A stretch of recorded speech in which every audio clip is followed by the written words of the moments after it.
working in the courses that they teach. So they bring that real world practical element into the courses that you'll be learning. Another really big thing that you'll get from our adjunct professors is that you'll be able to network within this community, and being able to network with them will open up doors for you in possible job opportunities. Since we are fully online, you can do this program wherever you are, and they are, for the most part, each course is asynchronous, so you can do it at your own pace, except you will have 4 times throughout the semester where you will have a Zoom meeting, which is our online meeting platform, where the students and the instructor get together for more of a face-to-face interaction doing different activities. You have choice of elective during your program of study, and you can, there's just a wide variety of things that you can take for this elective. Our degree requirements, for the MPS and emergency management, we have the 9 core courses, the 1 elective, and then we have the career-focused capstone course. This is something that we are really excited about. We have our first cohort of students doing the capstone. Again, it is fully online, and you will have the opportunity to work with someone in your community to do a community-focused type of project. So the instructor works with you, and you develop a syllabus. You work with and develop an agreement with that agency, and at the end of it, you take your project and you will present it through the Zoom platform again. We also have graduate certificates. We have one in emergency management, and well, there's actually 2. You can get an emergency management certificate, and then you can get an advanced certificate. These are unique in that they are stackable. So if you whichever certificate that you get can be stacked towards a master's in emergency management. We also have a certificate in sport and event security and emergency management. And these are some of the careers that we will prepare you for in this program at various levels of government agencies, from federal, state, local.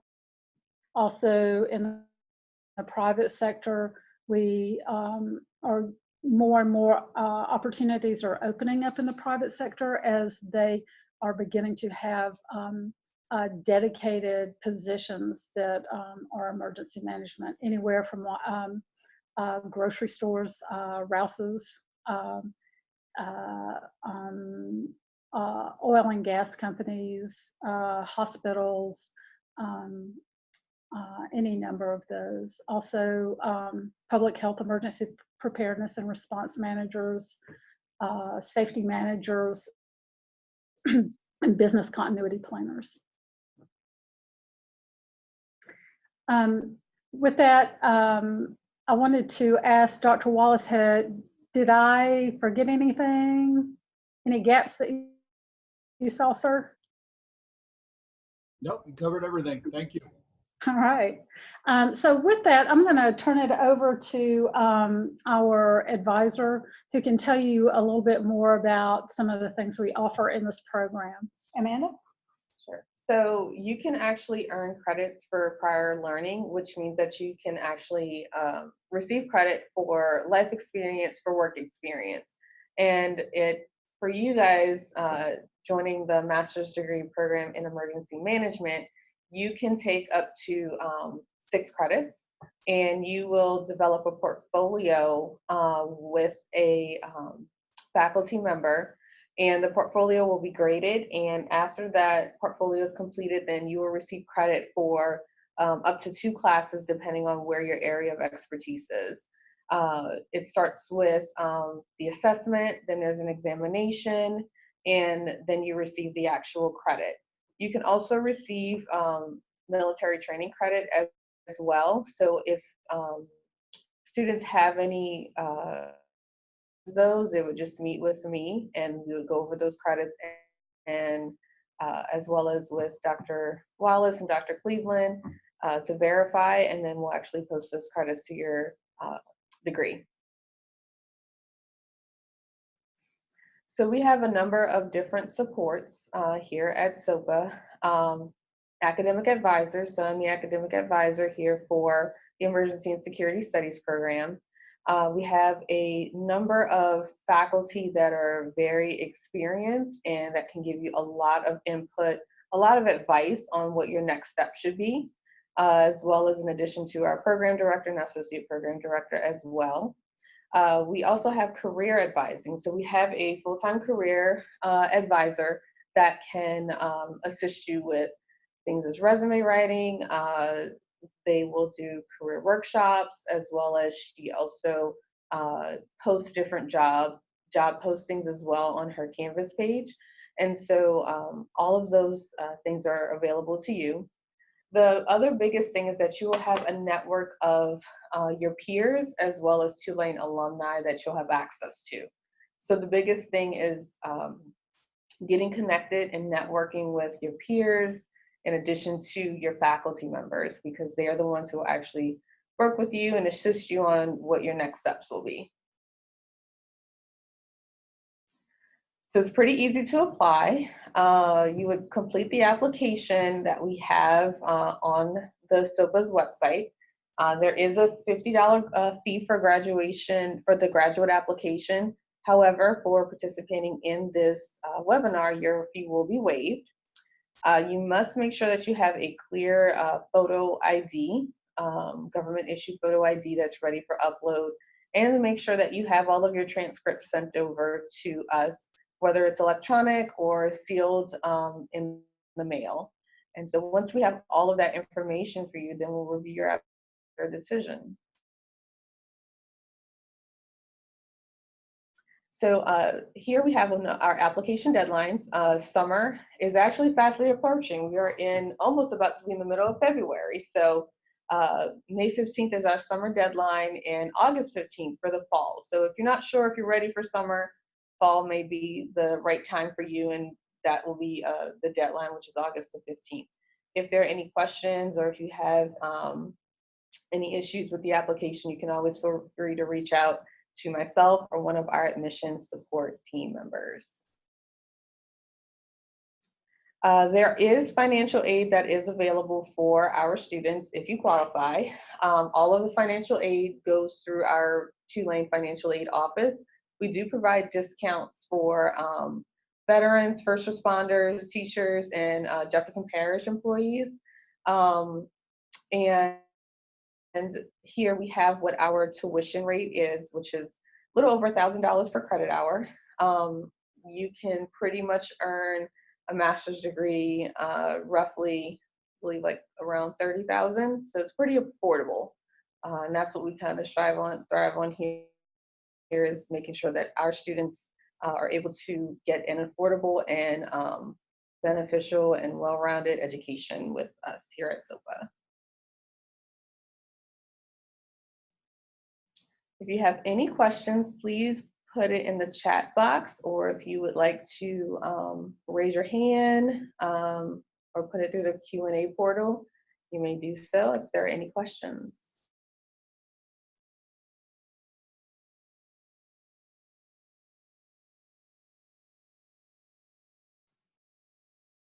If there are no questions, well, we do thank you guys for joining us. And oh, we have one question. Dustin. If you want to either unmute or type in your question.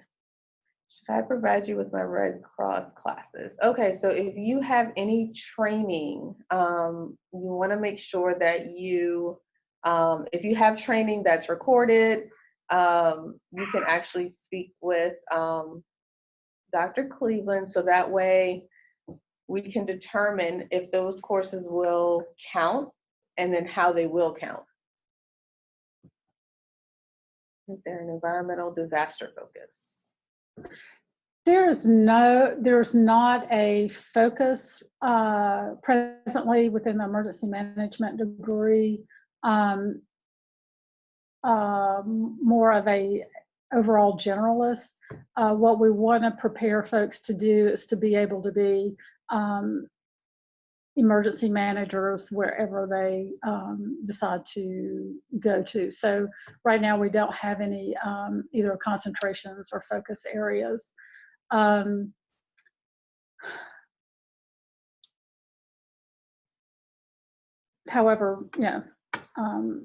we can also talk about different ways to get folks that, a little bit more coursework in a specific area. If you already have a MPA in disaster and emergency management, would you be able to do a Homeland Security master's degree? Dr. Wallace, do you want to take that one? Yeah, I mean, if you already have master's in emergency management, you can look at either our certificates. We have certificates like Dr. Cleveland was saying, in emergency management, security management, and well, we don't have it in Homeland Security yet, but be happy to talk to you about Homeland Security and the degree. It's a little different from the emergency management and security management degree. It's 30 hours instead of 33 hours, and there's no capstone, but it concentrates on intelligence, terrorism, critical infrastructure, and we've added new classes to include narco-terrorism, human intelligence, and counterintelligence. So it's a pretty robust and comprehensive master's degree. The last question is, can I start a business from this degree? I'm guessing you were thinking something along the lines of doing contracting.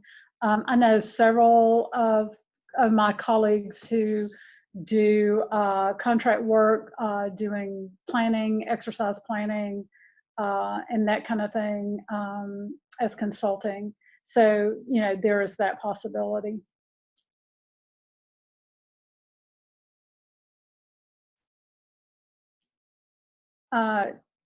Dustin says, would definitely be interested in grad certificate in EM as well. I'm not exactly sure what you're asking there, Dustin. Laura is asking, do you have to apply to the master's program to take the graduate certificate classes? Amanda, you want to take that one? So you can do the certificates first. So if you're not ready to jump into the master's degree program just yet, you can start off doing the graduate certificate first, and it will apply to the emergency management master's program once you're ready. So you can either, do the first certificate and do the second certificate and stack it on and then complete the program, or you can just complete those two certificates and finish there. It's a little bit up to you, but I'm happy to talk to you a little bit more about it.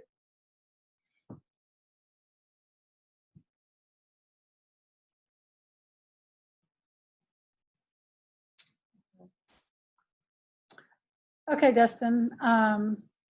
So you're more interested in the Homeland Defense programs. Okay, understood.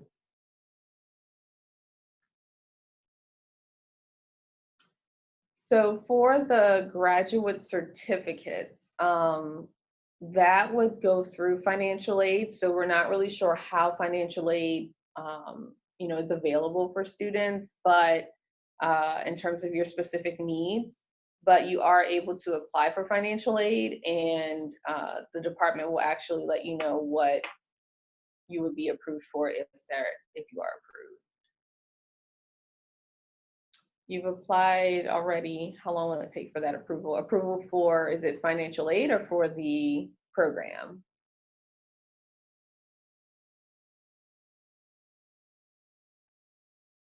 All right, so if you've applied to the program, it goes into a series of different review processes, and then once it gets to the program directors, then they will determine if they want to do a one-on-one interview with you and speak with you before rendering a decision, or you will actually get a decision rendered.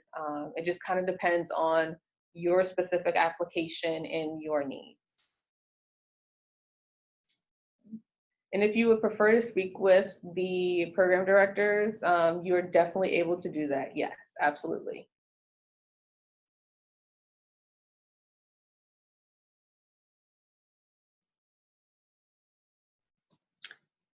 Any other questions? Well, again, thank you so much for joining us today. I look forward to seeing applications come through. And like Amanda said, if there is any questions that you have, please feel free to reach out to any of us. That's what we're here for. And hope to see you soon. Thanks.